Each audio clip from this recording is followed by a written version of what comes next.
the investigation papers or the investigation, the truth will come out. What is the role of my client? Because before that, there are 2 more cases were registered. Then only he frustrated.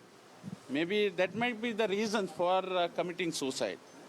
On all these angles, the police will hope they will investigate, and my client will get an clean sheet from the investigation, and hope you best.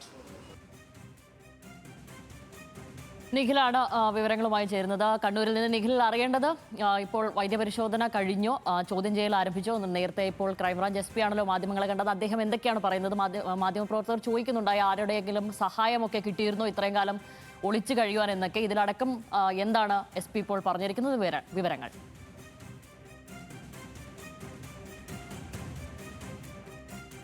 Nikhil കണ്ണൂരിൽ നിന്ന് ചേരും. നിഖിലിൻ്റെ telephone ഡയലിൽ ചില പ്രശ്നങ്ങളുണ്ട്. എന്തായാലും നിലവിൽ doctor MK Ram, Anjarakandi dental കോളേജിലെ വിദ്യാർത്ഥി നിതിൻ രാജ് ജീവനൊടുക്കിയതിൽ 1ാം പ്രതിയായ ഡോക്ടർ MK റാം ഇപ്പോൾ പിടിയിലായിരിക്കുന്നു. കുടകിൽ നിന്നാണ് പിടിയിലായിരിക്കുന്നത്. ഏറെക്കുറെ 3 മാസമായി പോലീസ് ഇരുട്ടിൽ തപ്പുകയായിരുന്നു. അതിനാണ് ഇന്ന് അവസാനമായത്. നിഖിൽ, ഞാൻ ചോദിച്ചത് ഏറ്റവും പുതിയ അപ്ഡേറ്റുകൾ വേണം. ഡോക്ടർ MK റാമിനെ കണ്ണൂരിൽ എത്തിച്ചതിന് ശേഷമുള്ള ഏറ്റവും പുതിയ അപ്ഡേറ്റുകൾ. ഒപ്പം ഇപ്പോഴാണല്ലോ ക്രൈംബ്രാഞ്ച് SP മാധ്യമങ്ങളെ കണ്ടത്. അദ്ദേഹം എന്തൊക്കെ കാര്യങ്ങളാണ് പറഞ്ഞത്? വിവരങ്ങൾ. ശ്യാമിൽ, ഏതായാലും ഇതിൽ ഏറ്റവും പ്രധാനപ്പെട്ട കാര്യം ഡോക്ടർ MK റാമിൻ്റെ അറസ്റ്റ് രേഖപ്പെടുത്തിയിരിക്കുന്നു. കണ്ണൂർ ക്രൈംബ്രാഞ്ച് ഓഫീസിൽ എത്തിച്ച റാമിനെ 9:20 റാമിൻ്റെ അറസ്റ്റ് ക്രൈംബ്രാഞ്ച് രേഖപ്പെടുത്തിയിരിക്കുന്നത്. ഇപ്പോൾ ചോദ്യം ചെയ്തുകൊണ്ടിരിക്കുന്നു എന്നാണ് DYSP പറഞ്ഞിരിക്കുന്നത്. കേസുമായി ബന്ധപ്പെട്ട കൂടുതൽ കാര്യങ്ങൾ പറയുന്നതിന് അതിൻ്റേതായ നിയമപരമായ കാര്യങ്ങൾ നടക്കാനുള്ളതുകൊണ്ട് അത്തരം കാര്യങ്ങളിലേക്ക് പോകുന്നില്ല എന്ന് DYSP പറയുന്നു. ഏതായാലും കർണാടകയിലെ കുടക് മേഖലയിൽ നിന്നാണ് ഇയാൾ പിടിയിലായത് എന്നതാണ് പോലീസ് പറയുന്നത്. മാത്രമല്ല അവിടെ ഒരു ബന്ധുവീട്ടിലായിരുന്നു എന്ന് പറയുന്നു. ഈ 3 മാസക്കാലം എന്തുകൊണ്ട് വൈകി എന്ന ചോദ്യത്തിന് പോലീസ് പറയുന്നത് ഇയാൾ പല ഒളിത്താവളങ്ങളിലേക്ക് മാറി പോയി എന്നുള്ളത് തന്നെയാണ്. മാത്രമല്ല ഈ സുപ്രീം കോടതിയിൽ മുൻകൂർ ജാമ്യത്തിന് അപേക്ഷ നൽകിയതുമായി ബന്ധപ്പെട്ട് കൂടി ഒരു കാലതാമസം അക്കാര്യത്തിൽ ഉണ്ടായി എന്ന സൂചനയാണ് അദ്ദേഹം നൽകുന്നത്. ഏതായാലും ഇന്നലെ രാത്രിയോടുകൂടിയാണ് കുടകിൽ നിന്ന് ഈ ഡോക്ടർ റാമിനെ കസ്റ്റഡിയിലെടുത്തത് എന്നതാണ് നമ്മൾ മനസ്സിലാക്കുന്നത്.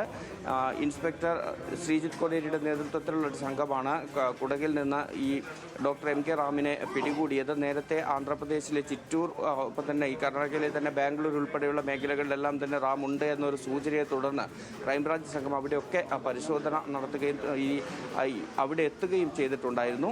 ഏതായാലും ഇന്നലെ രാത്രിയോടുകൂടി കുടകിൽ നിന്ന് പിടിയിലാകുന്നു എന്നുള്ളതാണ്. ഇതിൽ നിതിൻ രാജിൻ്റെ കുടുംബം നിരന്തരം പറഞ്ഞുകൊണ്ടിരിക്കുന്ന അവർക്ക് നീതി കിട്ടണമെങ്കിൽ ആദ്യം നടക്കേണ്ടത് റാമിൻ്റെ അറസ്റ്റാണ് എന്നുള്ളതാണ്. പക്ഷേ 3 മാസക്കാലത്തിലേറെ, അതായത് ഏപ്രിൽ 10-ാം തീയതിയാണ് നിതിൻ രാജ് ജീവൻ എടുക്കുന്നത്. 3 മാസം പിന്നിടുമ്പോഴും ഈ പ്രതിയിലേക്ക് എത്താൻ, ഈ കേസിലെ 1ാം പ്രതിയായ ഡോക്ടർ MK റാമിലേക്ക് എത്താൻ സാധിക്കാത്തത് വലിയ വിമർശനത്തിനിടയായിരുന്നു. അത് കോടതികൾ പോലും ഇക്കാര്യത്തിൽ എന്താണ് ഇങ്ങനൊരു ഇരട്ട നീതി വരുന്നത് എന്ന കാര്യം ഉൾപ്പെടെ ചോദിക്കുന്ന ഒരു സാഹചര്യമൊക്കെ ഉണ്ടായിരുന്നു. ഇപ്പോഴേതായാലും ഈ പ്രതിയെ പിടികൂടിയിരിക്കുന്നു എന്നുള്ളതാണ്. കേസിലെ 1ാം പ്രതിയാണ് ഡോക്ടർ MK റാം.